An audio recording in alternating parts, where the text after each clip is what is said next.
శ్రీమాత్రే నమ. నేను మీ శ్రీకృష్ణ చాముండేశ్వర మహర్షి. శ్రీ క్రోధినామ సంవత్సరం 2024 జూన్ నెల యొక్క రాశి ఫలితాల్లో మనం చూసినట్లయితే ధనుస్సు రాశి గురించి తెలుసుకుందాం.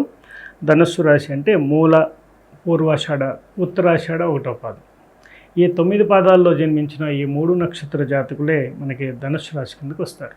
ధనుస్సు రాశి అధిపతి గురువు, బృహస్పతి అనమాట.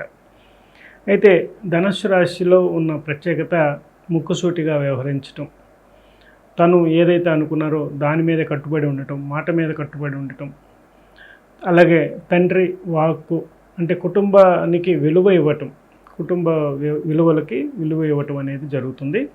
కుటుంబ వ్యవస్థలో భార్యాభర్తల మధ్య కొంత అసౌఖ్యాన్ని కలిగించే స్థితి కనిపిస్తూ ఉంది ఈ నెలలో. అంటే దేనివల్ల అంటే మనకి ధనుస్సు నుంచి చూసుకున్నట్లయితే షష్టమంలో గురువు అనుకూలంగా లేడు, అలాగే తృతీయంలో శని, చతుర్థంలో రాహువు, దశమంలో కేతువు శుభ ఫలితాలు ఇస్తున్నారు. ఒక బృహస్పతి మటుకి అనుకూలంగా లేడు షష్టమంలో.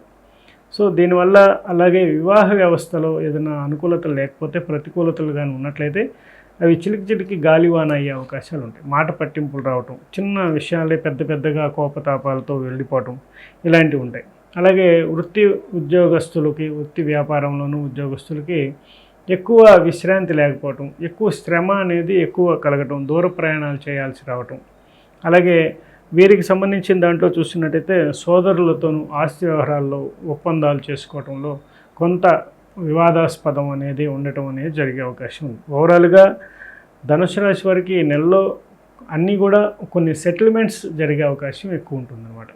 అదేవిధంగా రాజకీయ నాయకుల పరంగా కూడా చూసినట్టయితే దీంట్లో కొంతమందికి కొద్దిగా హై టెన్షన్ ఉండే అవకాశం ఉంటుంది. వారి డైలమాలో ఉండే అవకాశం కూడా ఉండే అవకాశం ఉంది. అలాగే వారికి గుర్తింపు రాకపోవటం కూడా జరిగే అవకాశం ఉంది. అలాగే గురువు అనుగ్రహం కోసం మీరు దత్తానుగ్రహం కోసం దత్తపాదుకులకి ఆవు పాలతో అభిషేకం చేయించటం, అలాగే సూర్య నమస్కారాలు చేయడం, సూర్యునికి ఆర్ఘ్యం ఇవ్వటం, ఎర్రని పూలు, సుగంధ ద్రవ్యాల పొడిని వేసి రాగి చెంబులో ఆర్ఘ్యం ఇవ్వటం వల్ల కూడా ఈ యొక్క సమస్యలోంచి బయటకు వచ్చే అవకాశం, మానసిక ప్రశాంతత వస్తుంది. అలాగే దూర ప్రయాణాలు చేసేటప్పుడు కొంచెం మెలకువ వహించాల్సిన అవసరం ఉంటుందన్నమాట. అదేవిధంగా ధనుస్సు రాశి వారికి వాహన యోగము, గృహయోగము ఇలాంటి యోగాలు కూడా యాక్టివేట్ అయ్యే అవకాశం ఉంది. కాబట్టి ఈ నెలలో మీరు తీసుకునే నిర్ణయాలు చాలా ఆచితూచి తీసుకోవడం వల్ల శుభ ఫలితాలు పొందుతారు. ఓవరాల్గా బాగుందని చెప్పుకోవచ్చు.